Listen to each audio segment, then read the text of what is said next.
Выстрел.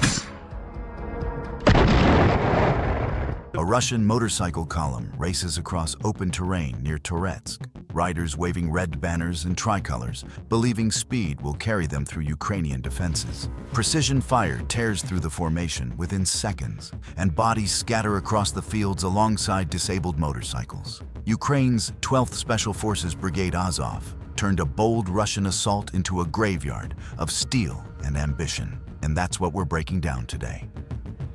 Russian forces started relying on motorcycle infantry to penetrate Ukrainian lines in mid-2024, a shift documented by the Institute for the Study of War in May across multiple fronts, including Toretsk, Pokrovsk, and Kupiansk. Moscow embraced this tactic as a direct response to devastating Ukrainian drone strikes that destroyed Russian armored vehicles at unprecedented rates. And when heavy armor became death traps crawling across open ground, commanders pivoted to speed and dispersion. Motorcycles offered maneuverability that tanks couldn't match, which meant riders could weave through obstacles, spread out to complicate targeting, and reach Ukrainian trenches before FPV drones could intercept them. Ukrainian officer Mikhailo Hubitsky described the challenge in blunt terms. They move fast, they spread out, and they swerve. Russian forces hoped to overwhelm Ukrainian defenses through sheer momentum by spreading riders across the battlefield. But Toretsk became the testing ground, where this tactic met its most effective counter. Azov's 12th Brigade arrived in August 2024 to find what they described as a catastrophic situation, with Russian forces pushing deep into nearby settlements like New York and Nelipivka and threatening to encircle Ukrainian defenders. The battle for Toretsk had turned into one of the war's most brutal urban fights, and Russia suffered over 20,000 killed trying to capture the city, according to Ukrainian reports. What made the 12th Brigade different was their pedigree as battle-hardened specialists who defended Mariupol, fought in the Kremina forests, and earned their reputation through some of the war's toughest engagements. Their deployment changed the equation completely, bringing precision fire control and tactical discipline that Russian assault groups weren't prepared for when motorcycle columns approached their positions in the Toretsk area. Coordinated sniper and drone operations turned the Russian tactic on its head, with Ukrainian snipers establishing overlapping fields of fire across the open terrain. Russian forces had to cross. Combat footage from September captures exactly what this looked like. When a Russian column approached Ukrainian positions near ruins, some riders carrying flags intended for propaganda photos. Drone-dropped munitions and artillery shred the formation in seconds, and the video ends with bodies lying next to their motorcycles while the flags never got planted. Pavlo Pivnenko, spokesperson for the 49th Separate Assault Battalion Carpathian Sich, operating alongside Azov, explained that Russian forces brought everything for a symbolic victory in their last assault. In the last round, the Russians took their tricolor and red rags, everything to hang the flag on the ruins, he said. Ukrainian fire control prevented them from reaching their objective, and none of those flags ever went up. Azov's defense worked because they integrated different capabilities into a system that denied Russian forces any breathing room. Snipers denied freedom of movement between buildings, which meant a Russian soldier exposing himself in the open faced near certain death from precision fire. Russian troops stayed pinned in basements and ruins, unable to organize or support each other, while drone operators tracked every movement and called in strikes on isolated groups. Ukrainian engineers adapted their defenses specifically for motorcycle assaults after early Russian attacks near Delivka exposed a critical vulnerability in standard defensive layouts. Anti-tank mines only triggered under heavy vehicles, allowing motorcycles to pass through minefields unharmed. So Ukrainian sappers recalibrated trigger mechanisms to detonate under lighter pressure and deployed more anti-personnel mines.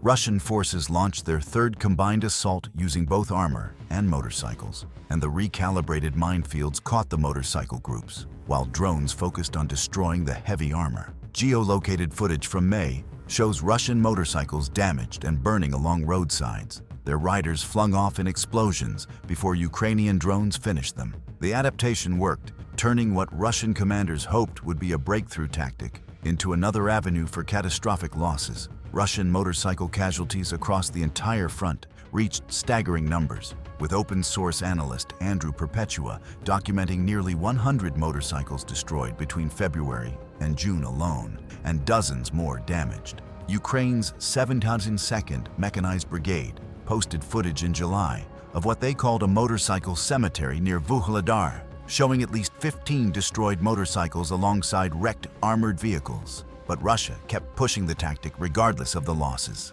Ukrainian forces reported reinforced battalion-sized assaults by October using 35 tanks, armored vehicles, and unspecified numbers of motorcycles. And in a single engagement, Ukrainian defenders destroyed 3 tanks, 16 armored vehicles, and 41 motorcycles. Russia's approach resembled their infantry meat grinder assaults, accepting horrific losses while betting that numerical advantage would eventually break through. Azov snipers turned Russian logistics into a nightmare near Toretsk specifically, and with effective fire control over the area, Russian forces couldn't move supplies or reinforcements without being targeted. Combat footage released by Russian fighters themselves showed the desperation unfolding, with soldiers attaching bathtubs to motorcycles to carry ammunition and supplies. Other videos showed Russian forces using golf carts and electric scooters to transport men and materiel because conventional vehicles couldn't survive the gauntlet. Russian units trapped in settlements around Toretsk lived in basements for months, unable to evacuate or receive support. And the situation became so dire that when Azov launched counterattacks in September and cleared settlements like Shcherbinivka and Leonidivka, they found Russian soldiers who'd been isolated underground since winter. The brigade stormtroopers used grenades and small arms to flush them from their positions, eliminating those who fought while others surrendered.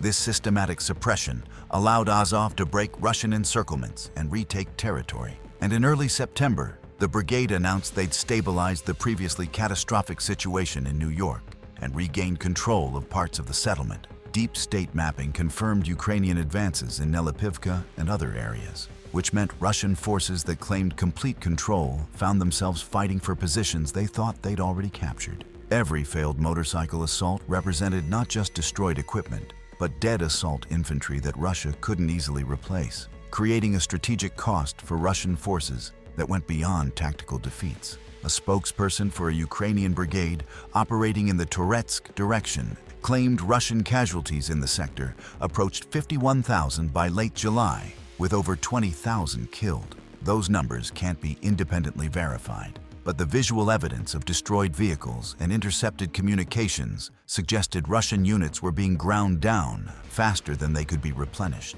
Azov completed their clearing operations on Toretsk's southern flank by January and secured stable control over the villages they'd fought to retake. The brigade's mission accomplished what it was deployed to do by stopping the Russian advance, eliminating the immediate threat, and stabilizing a collapsing sector. Whether they'd remain in Toretsk or redeploy to other critical sectors remained an open question, but their impact was unmistakable. Russian commanders hoped the motorcycle tactic would revolutionize their offensive operations, but it became another example of adaptation meeting counter-adaptation. Speed and maneuverability offered advantages, but against disciplined defenders with precision fire control, proper equipment, and the high ground, those advantages evaporated. Every motorcycle column that raced toward Ukrainian positions near Toretsk faced the same calculation. Cross open ground faster than snipers could aim, faster than drones could strike, faster than artillery could range,